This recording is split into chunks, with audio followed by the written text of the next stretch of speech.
all the times, and it was so annoying, and it was mostly because people didn't know. The bonus acts were a new thing, people were not aware.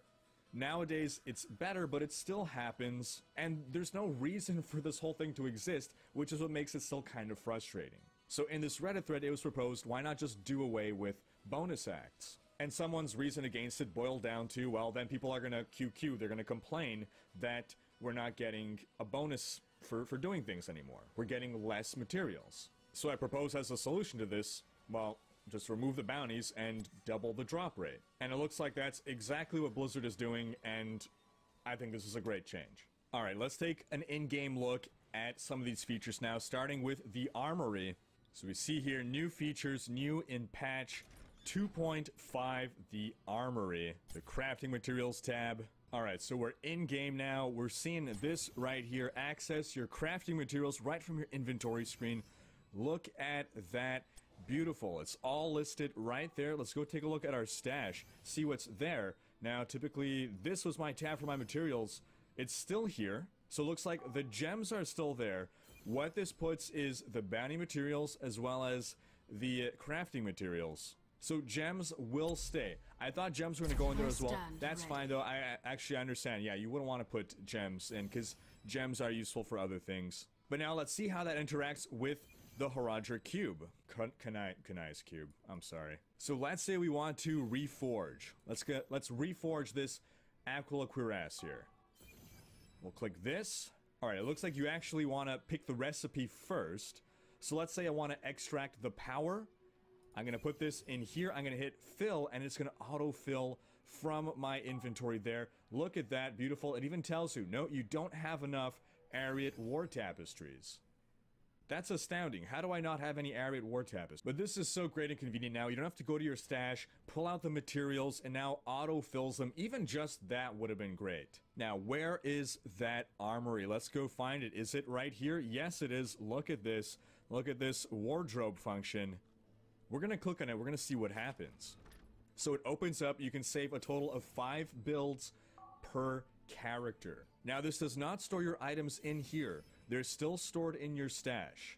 So let's try saving this loadout right here. We're on a Marauder build. We're going to hit save. Armor set 1. We can name it. So, Marauder build. Hit OK. There we go. Look at that. Details. It saves all that. Fantastic. You got your little preview. You can hit close on that. Okay. Our other ones are empty. So now what we're going to do is we're going to quickly equip a different build. Let's put on this Unhallowed. And we won't even fully equip it. We're just going to change some of the items to see what happens. What happens if you have shared items between a build. So we're going to leave it at that. We're going to leave it on our 6-piece Unhallowed. And let's change some of our skills here. Just seemingly at random. Click on things. Things that just don't make any sense here. Whatever. Alright, we made a few changes. We're now going to save this set. Alright, Unhallowed Essence. Hit OK. Now we're going to click back to our first build. We're going to hit Equip. And look at that. It all gets changed. And what just happened there? Did we just get some free gems? What just happened there? I gotta look at the playback. Oh, did it kick the gems? It kicked the gems out of the gear we had equipped. Interesting. Interesting. Okay, so we're going to try swapping back now. We're going to see what's going to happen. All of our skills went back to normal. We're going to go back now to our Unhallowed build. We're going to equip it. And look at that. It does the gems as well. It kicks out the gems for you. Beautiful. Beautiful. We forgot to change some legendary gems, but presumably the same thing would happen. I think this demonstration proves that the same thing would happen with the legendary gems. So that's fantastic. This is an amazing feature, and I wish this would have come a lot sooner, but super grateful for this. This is a game changer. This way you can have, you know, your Greater Rift pushing build, your support build, your speed farming build, your I'm trying out something entirely different build. And look at that, this little diamond thing, whatever you want to call it, this little ruby, shows you which you currently have equipped. This is a great interface. This was executed very well. And what's most remarkable about all this is that the foundations of this feature were made by one Blizzard employee on his day off, basically. The dev team took like one day where they're like, okay guys, we're gonna take a break from the grind, work on whatever project.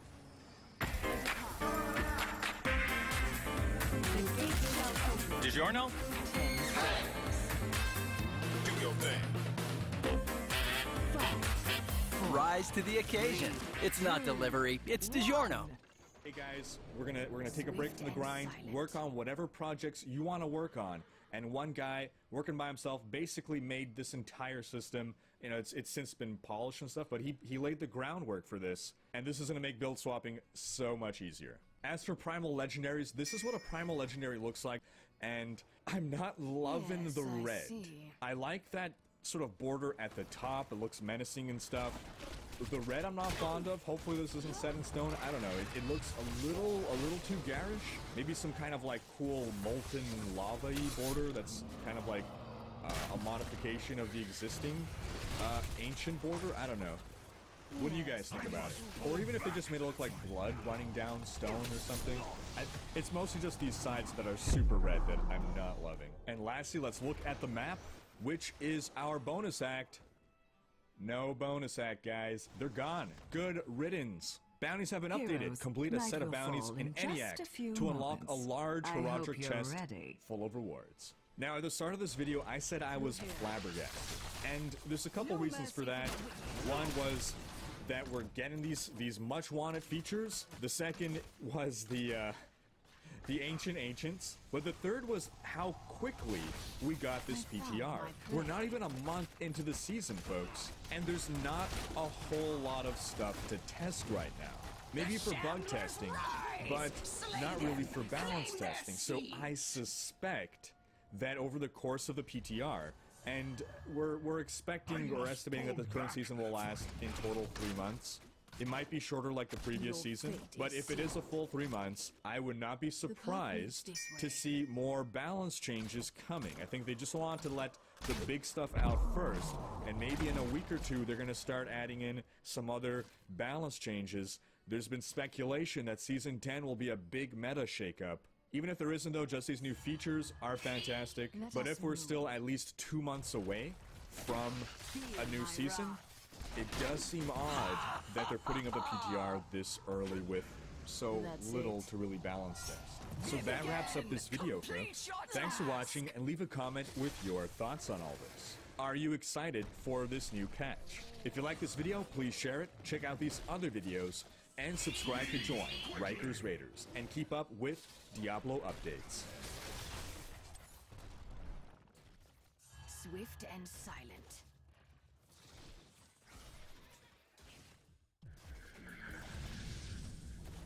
Hey folks, this is Riker.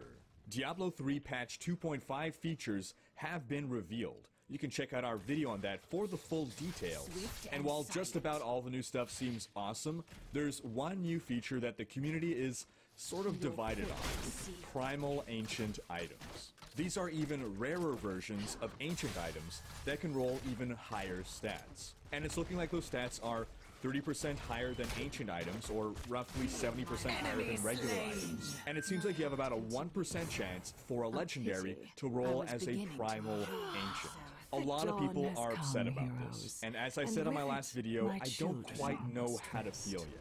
But I do know that I did not immediately love the idea of Primal Ancients the way I loved all the other 2.5 features. But really, who am I, and what does my opinion really matter? If only we can ask someone who knows a lot about action RPG design but doesn't work at Blizzard. You know, maybe someone who's been president and CEO of companies that have made action RPG games or games with ARPG elements. Maybe someone who was one of the lead designers of Diablo and Diablo 2 and was instrumental in the creation of the Diablo franchise? Oh wait, we can ask such a person, and his name is David Brevik, and I did that today. A couple weeks ago, I collected questions from you guys to ask David Brevik about the past and future of Diablo. And at the end of the interview, I just threw in this quick question about Primal Ancients. Here's what he had to say. Basically, last question here. Are you aware of ancient items in Diablo 3?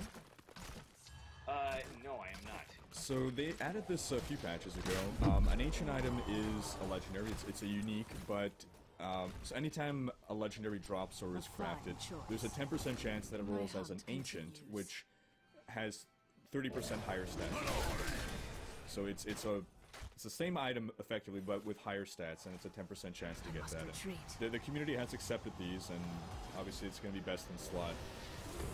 Blizzard just revealed yesterday Through here. the 2.5 patch notes, and they're now adding Primal Ancients, or as we affectionately call them, Ancient Ancients, which Right. is another 30% higher stats and another 10% rare. So it's now a 1% chance to get these Primal Ancients The path leads versus a this 10% way. chance to get a regular Ancient.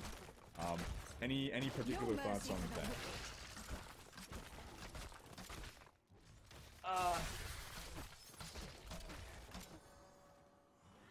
You know, I think that This hero must I think that there is a My delicate hunt balance when it continues. comes to randomness, and I don't think that we particularly balance the My runes plans very will well revive with you. Diablo 2, and so when something is so rare that it feels like you'll never get it, and it seems like the only point is for me to grind the hell out of this till I get lucky, is not as enticing Vengeance as is for mine. me as it is like I feel like As I you really have a wish. chance to do this, right? Hearing that sounds like, oh yeah, it's going to be the best item. I would love to get all Night falls once Primal more, Ancient and gear or soon whatever. the Let me Shambler see how shall many hours rise do I need again. to grind to do that. Oh my god, what am I, you You've know, it's like, oh uprooted my a god, fort. that's a daunting number, right? So the, like, that doesn't sound enticing to me. It sounds I depart. intimidating. And it sounds, No mercy for the wicked. I feel a little hopeless. So the, you know, that's my personal opinion. I like to feel like I have a chance at doing the things that I want to do, even if it's you know, I say this, and I still run this, try and get rare mount drops for Warcraft or whatever. You know, I was killing this boss for 2 years before I killed him.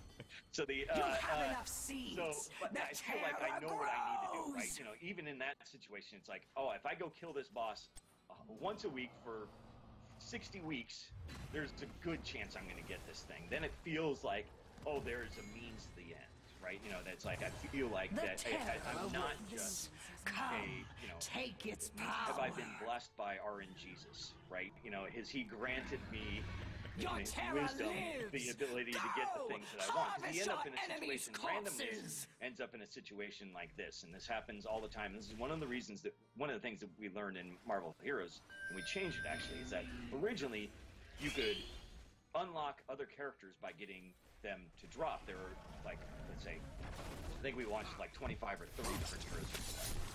And you could unlock them by either buying them, or you could get them by just playing, and they would randomly drop. But the drop percentage, so you had the stories of the following kind of stories from people playing, which was, you know, my friend has played 5 hours, and got 6 drops. He's an ass, you know. I played 120 hours and I have no drops or whatever. And so, like, there's this. If they've done it so that there's like an increasing chance as you go along, and the more you're playing, the better beautiful chance you have of getting terror has something like those. That's more A enticing. terror to me than a grows for flash. your You have to get enemies. lucky because otherwise you end in a situation where one guy gets lucky and he has everything, and then he's kind of bored because he's overpowered. Yes, and then I you get see. the other character, Slaughter them all. grinding, A you know, clean crying kill. tears of blood because they, you know, it's like my eyes, I can't even play this anymore, and I still haven't gotten one. So the, so I think that you end up with, you know, you have to be really careful when Let you're dealing none with survive. random. What we ended up doing is that, oh, my friend played, he got all of these heroes, and I played and I didn't get any of these heroes. And even the friend that played, he's like, hey, I got all these heroes, but this wasn't the heroes that I wanted. You know, and so we ended up changing the system Your so that enemy's terror is you got this composed. constant drop. You like collected these things, so like you would constantly get these as you played. You would get, it was kind of like a build-up system. You will live. You know, I would get little, I don't remember what we call it, little shards of these things, and you eternity splinters, and you would pick up these eternity splinters as you played. You get one every about 10 minutes you were playing or so. You would Your at least get one. defenses fall And like it apart. would increase in odds as you were playing to make sure that you got one within 10 minutes. And so you could get lucky and you get a few right away, or you could, you know, but then you would take 200 or 400 of these things, or whatever number it was, and you could buy the thing you wanted.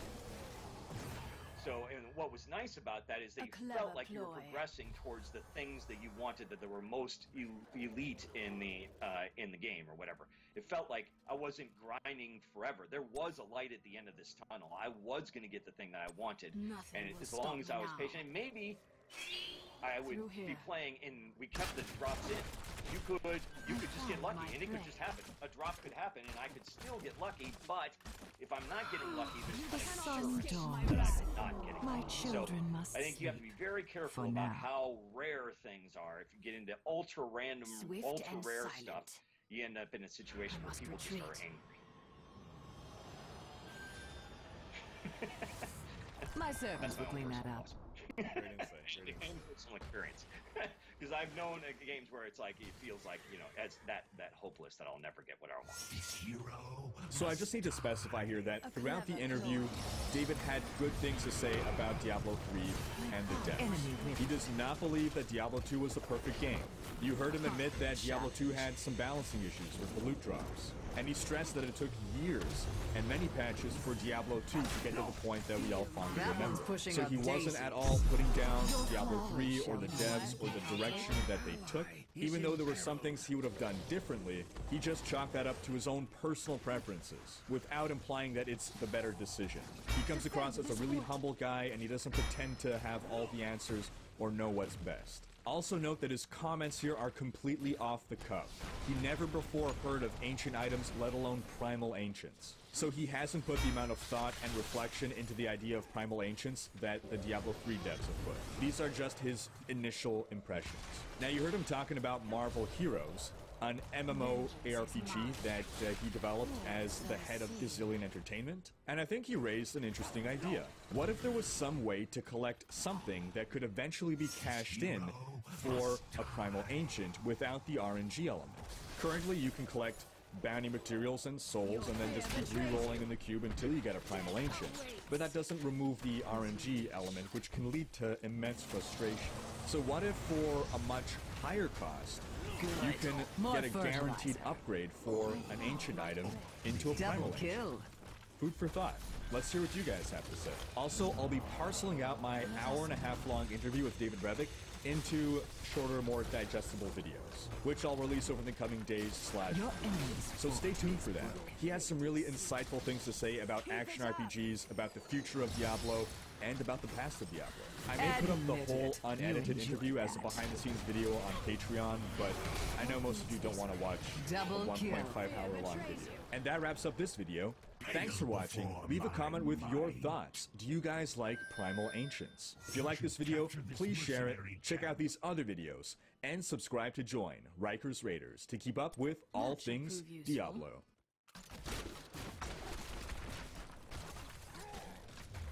The night comes, heroes. Remember, kill the shamblers and claim their seats. We're doing it. We're doing a video game video. And the first video I want to do on video games, personal. it's got to be Killing spree over. the love, close, passionate relationship between me Killing and Diablo. spree. Our lifelong relationship. And guess what? As with everything in this world, me and Diablo have more ups and downs. We have a lot of ups and downs. The shamblers rise again. And, Free my seeds. This is going to be my heroes. first official video game investment, and I want to focus on the one video game that changed it for me forever. The world famous, the infamous Diablo 3 boom, bust, debacle. This shit's going to be analyzed in business school textbooks, the auction house, the real money auction house. This is a, oh my god, the case study that should be around this game and when it came out is just unlike anything I can even comprehend. And I've been trying to decide how I want to do this video.